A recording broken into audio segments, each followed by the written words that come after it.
না ছোটো থাকলে হবে, কিন্তু কাজ করার সময় করে বড়ই কেটে নিতে হবে। আচ্ছা এবার দেখ, এই যে এটা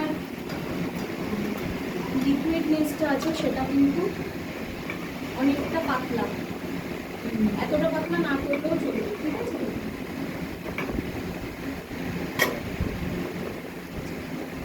ব্যাক্স করার সিস্টেম হচ্ছে ব্যাক্স লাগে খুব অল্প, এরকম নয় যে প্রচুর দিলাম। আমি ওপর থেকে শুরু করে পুরোটা করতে পারি, ফুল হ্যান্ড মানে এখান থেকে এত, আমি ওপর থেকে পুরোটা করতে পারি, আবার এখান থেকে ছোটো ছোটো করে করতে পারি। আমি এখান থেকেই দেখাচ্ছি, কিন্তু যখন তোরা প্রপার টাইপের প্র্যাকটিস করবি, কারণ এক্ষুনি ওপর থেকে করতে তোদের অসুবিধা হবে, এখান থেকেই ছোটো ছোটো করে করবি। এখান থেকে কেন করা হয় না, না আমরা যখন এখানে হাতগুলো করতে করতে যাবো আমাদের হাতে একটু লেগে যায়, সেজন্য ওপর থেকে করাটা বেটার। আচ্ছা পাউডার দিলে কী হয়, অনেকে বলে ভ্যাক্সে পাউডার দিলে ভালো হয়। পাউডার দিলে কী হয়, আমাদের এমনিতে একটা সোয়েটিং হয়, পাউডার কী করে আমাদের যে স্কিনের পোর্সগুলো আছে সেগুলোকে কোলাপস করে দেয়, যাতে কী হয় ভিতর থেকে দেখবি স্কিনটা ভাঙতে থাকে, সোয়েট সোয়েট হয় কিন্তু সেটা ওপরে ওঠে, তাতে কী হয় হেয়ার রিমুভটা আমাদের করতে চায় না।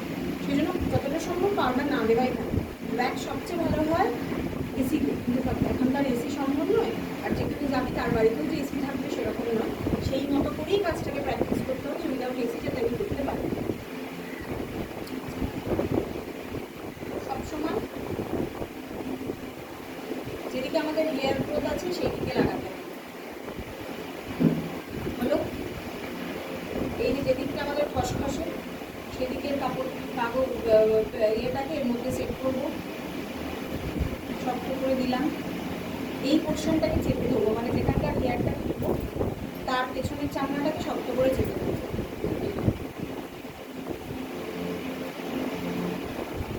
এই প্রসেস যদি না হয় তাহলে কিন্তু ক্লায়েন্টের লাগবে, ঠিক আছে?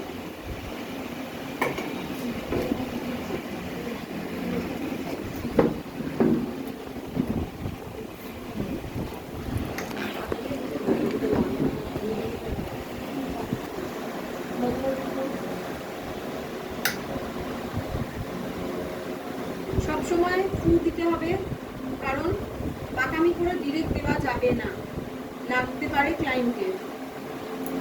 এবং যত তাড়াতাড়ি সম্ভব মাথায় রাখতে হবে, হাতে স্পিড রাখতে হবে, এছাড়া আর কিচ্ছু নয়। আমরা যদি টানাটা লুজ করি তাহলেই ক্লায়েন্টের লাগবে, জোরে টানলে লাগবে না। আর যখন ক্লায়েন্টের টানবো তখন অবশ্যই ক্লায়েন্টকে বলবো মুখটা ঘুরিয়ে নিতে, কারণ যত আমি ওপর থেকে উঠবো, আমি যদি ওর হাতে মুখে টানতে চাই ওর হাতে মুখে কুকু লাগতে পারে। সেই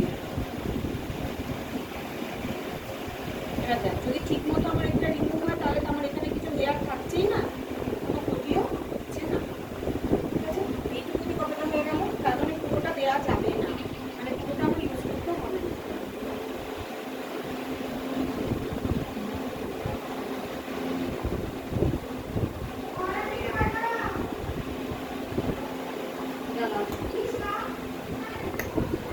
আচ্ছা এরকম হতেই পারে কাজ করতে করতে কখনো আমি ক্লায়েন্টের হাতে গরম দিয়ে দিয়েছি, তখন আমি কী করবো, যে সেখান থেকে কিন্তু ওই মোছামুছি করতে যাব না, তাহলে কী হবে ছাল আর উঠে যাবে। সেখানে সাথে সাথে কাপড়টা বসিয়ে এই ওয়্যাক্স স্ট্রিপটা বসিয়ে টেনে তুলবো, তুলে আবার ওটার মতো করে ওখানে তারপরে প্রসেস করবো। ধর আমি এখানে গরম দিয়ে দিয়েছি, এখন যদি এখন মুছতে যাই কাপড় দিয়ে জল দিয়ে তাহলে কিন্তু সেই জায়গাটা ক্লিনই হবে, সেই জায়গায় আমি কোনো প্রসেসও করতে পারবো না। তাহলে কী হবে, সাথে সাথে তুলে নেবো, তুলে নেওয়ার পরে আমাকে যা প্রসেস করতে হবে, টোনার দিলে টোনার, কোনো রকম বরফ লাগালে বরফ। আচ্ছা আরেকটা জিনিস বলে দিই যেটা ওয়্যাক্সের খুব বেশি হয়, সেটা হচ্ছে বিভিন্ন জয়েন্টগুলো। জয়েন্ট মানে হচ্ছে কোমর, তারপরে হচ্ছে আন্ডার আর্মস, আমাদের কী হয় ওয়্যাক্স ঠিক মতো রিমুভ হতে চায় না, মানে হেয়ার।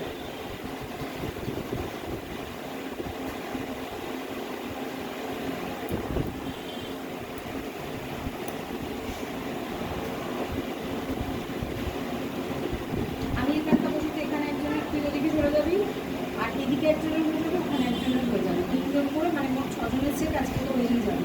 আর যে কদিন আছিস তারা অন্য কিছু প্র্যাকটিস করবে, বা ওদের হয়ে গেলে আবার 6 জন করবে। আচ্ছা এবার কী হয়, অনেক সময় কী হয় এই জয়েন্টগুলো যেগুলো থাকে আমাদের কবজি বলে এই পোর্শনে হেয়ার রিমুভ হতে চায় না, আমরা কি করি না সেই পোর্শনে আমরা বারবার ওয়্যাক্স স্ট্রিপ চাপিয়ে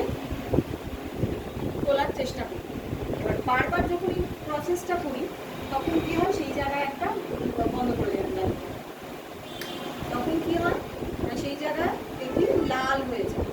এরকম যদি হয়ে যায় সাথে সাথে সেখানে বরফ দিতে হবে, এবং বরফ দিয়ে যতক্ষণ না সেই জায়গায় ব্লাড ক্লটটা বন্ধ মানে নর্মাল হচ্ছে দিতে হবে। কারণ হচ্ছে প্রথমত এক জায়গায় মানে এই জায়গাটা বা আন্ডার আর্মসে কখনো কনস্ট্যান্ট আনা যায় না, সেই জন্যই ছোটো ছোটো পার্টে আমাদের কাজ করতে হয়।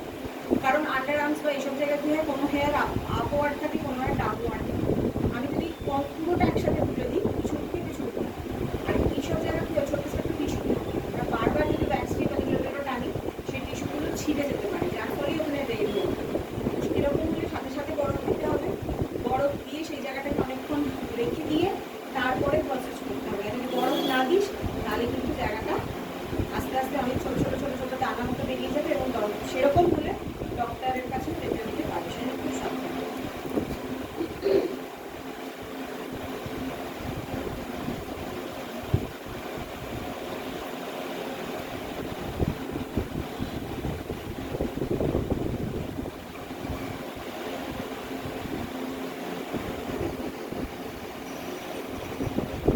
দেখতেই পাচ্ছিস কতটুকু লাগে, দুটো করে স্ট্রিপ দিয়েছি আমি, তাও একদম একটা স্ট্রিপেই মোটামুটি হয়ে যায়, এবং পার্লারে তোকে সেটাই দেবে।